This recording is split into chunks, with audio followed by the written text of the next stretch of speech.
اعوذ باللہ من الشیطان الرجیم بسم اللہ الرحمن الرحیم۔ محترم جناب السلام علیکم ورحمۃ اللہ وبرکاتہ۔ حضرت زکریا شہید ہوئے واقعہ۔ کہتے ہیں کہ جب حضرت مریم کو حمل رہ گیا تو لوگوں میں بڑی بے چینی پھیلی۔ حضرت مریم کے پاس حضرت زکریا کے علاوہ اور کوئی نہیں جاتا تھا۔ یہودیوں نے حضرت زکریا کو زنا کی تہمت لگائی اور آپ کو قتل کر دینے کا ارادہ کر لیا۔ جب حضرت زکریا کو یہ بات معلوم ہوئی تو قوم میں سے نکل کر بھاگنا چاہا۔ راستے میں ایک بڑا درخت دیکھا، اس میں سے آواز آئی، اے اللہ کے نبی، مجھ میں آ جاؤ۔ جب حضرت زکریا نے اس کی طرف دیکھا تو وہ بیچ میں سے پھٹ گیا اور حضرت زکریا اس میں داخل ہو گئے۔ درخت کا پھٹا ہوا حصہ مل کر برابر ہو گیا، لیکن آپ کی چادر کا ایک کونا درخت سے باہر رہ گیا۔ جب بنی اسرائیل ڈھونڈتے ہوئے وہاں پہنچے تو شیطان نے انسان کی صورت میں آ کر کہا، میں نے آج تک کوئی ایسا جادوگر نہیں دیکھا۔ زکریا اپنے جادو کے زور سے درخت کو چیر کر اس میں چھپ گیا ہے۔ لوگوں نے کہا، تم جھوٹ کہتے ہو، بھلا ایسا کبھی ہو سکتا ہے؟ پھر شیطان نے چادر کا کونا لوگوں کو دکھایا۔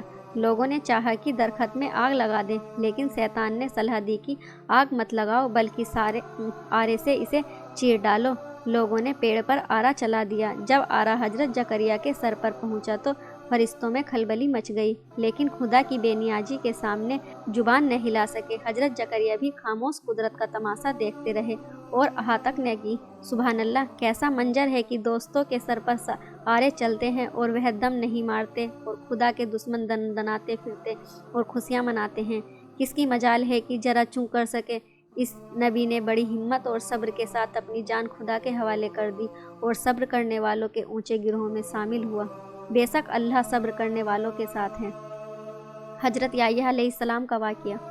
جیسا کہ پہلے بتایا جا چکا ہے کہ حضرت یحییٰ حضرت زکریا کے بیٹے تھے۔ خدا نے آپ کو نبی بنایا۔ آپ بڑے پرہیزگار اور حس پر قابو رکھنے والے تھے۔ آپ کے زمانے میں ایک بادشاہ تھا، اس کی بیوی کی ایک بیٹی آپ کے خاوند سے کی، جو نہایت خوبصورت اور حسین تھی۔ بیوی چاہتی تھی کہ اس بیٹی کو بادشاہ کے نکاح میں دے دے تاکہ گھر میں کسی دوسری کو اختیار حاصل نہ ہو سکے۔ وہ خود بوڑھی ہو چلی تھی۔ بادشاہ کو جب اس کا ارادہ معلوم ہوا تو اس نے کہا، میں حضرت یحییٰ سے پوچھوں گا، اگر اس کے ساتھ میرا نکاح جائز ہوگا تو کر لوں گا۔ پھر اس نے حضرت یحییٰ سے پوچھا تو انہوں نے جواب دیا، یہ نکاح کسی بھی طرح صحیح نہیں ہو سکتا۔ بادشاہ نے اپنی بیوی سے کہا، یحییٰ خدا کا پیغمبر ہے، جب وہ نکاح سے منع کرتا ہے تو میں کیسے کر سکتا ہوں؟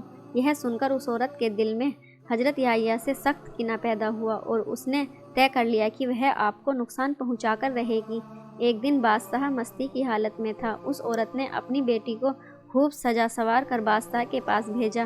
اس وقت بادشاہ کے پاس کوئی اور نہ تھا، بالکل تنہائی تھی۔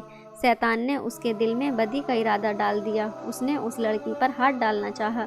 لڑکی نے صاف انکار کر دیا اور کہا، میں تو اس کے لیے اس وقت تیار ہو سکتی ہوں جبکہ تو میری ایک خواہش پوری کر دے۔ بادشاہ نے کہا، وہ کیا ہے؟ اس نے کہا، زکریا کے بیٹے یحییٰ کا قتل، مجھے اس کے سر کی ضرورت ہے۔ بادشاہ پر نفسانی خواہش کا غلبہ تھا۔